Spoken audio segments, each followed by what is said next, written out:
Koothattukulam Kozhippally saint Peter's and saint Paul's Yakobaya സുറിയാനിപ്പള്ളി saint Peter's youth അസോസിയേഷനും Ahalya foundation eye hospital, Logos hearing and speech centre എന്നിവ സംയുക്തമായി സൗജന്യ നേത്ര, കേൾവി, തൈറോയ്ഡ് പരിശോധനാ ക്യാമ്പ് സംഘടിപ്പിച്ചു.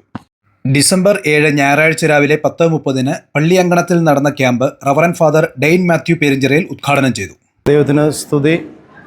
Kozhippally saint Peter's and saint Paul's Yakobaya സുറിയാനിപ്പള്ളിയുടെ കീഴിൽ പ്രവർത്തിക്കുന്ന സെന്റ് പീറ്റേഴ്സ് യൂത്ത് അസോസിയേഷൻ്റെ ആഭിമുഖ്യത്തിൽ മൂവാറ്റുപുഴ അഹല്യ ഫൗണ്ടേഷൻ ഐ ഹോസ്പിറ്റലുമായി ചേർന്ന് നടത്തുന്നതായ നേത്ര, കേൾവി, തൈറോയ്ഡ് ചികിത്സയുടെ ഒരു ക്യാമ്പാണ് ഈ ദേവാലയത്തിൽ ഇപ്പോൾ നടന്നുകൊണ്ടിരിക്കുന്നത്.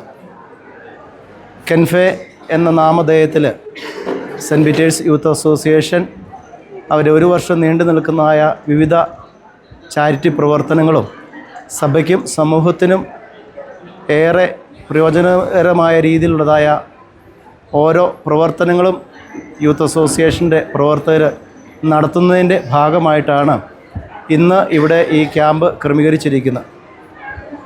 3 ഡിപ്പാർട്ട്മെൻറ്റിലായിട്ട് ഡോക്ടേഴ്സും അതുപോലെ അവിടെ ഫാക്കൽറ്റി മെമ്പേഴ്സും എല്ലാവരും വന്ന് ഈ ക്യാമ്പ് അവർ നടത്തുന്നു.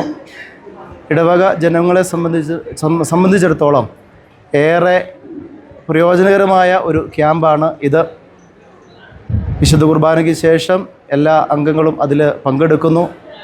അവർക്ക് ആവശ്യമുള്ളതായ എല്ലാ സഹായങ്ങളും അതിൽ നിന്ന് ലഭിക്കുന്നു. ഈ ക്യാമ്പ് നടത്തുവാനായിട്ട് നേതൃത്വം നൽകുന്നതായ saint Peter's youth association Kozhippally അവരുടെ എല്ലാ പ്രവർത്തനങ്ങളെയും പ്രത്യേകം ശ്ലാഘിക്കുന്നു. എല്ലാ മെമ്പേഴ്സിനെയും പ്രത്യേകം അഭിനന്ദിക്കുകയാണ്.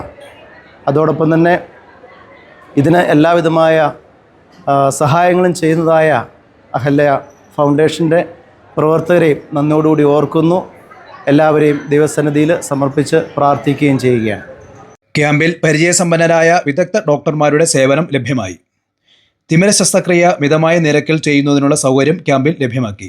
തുടർ ചികിത്സ ആവശ്യമുള്ളവർക്ക് 30 ദിവസത്തെ സൗജന്യ രജിസ്ട്രേഷനും ലഭ്യമാക്കി.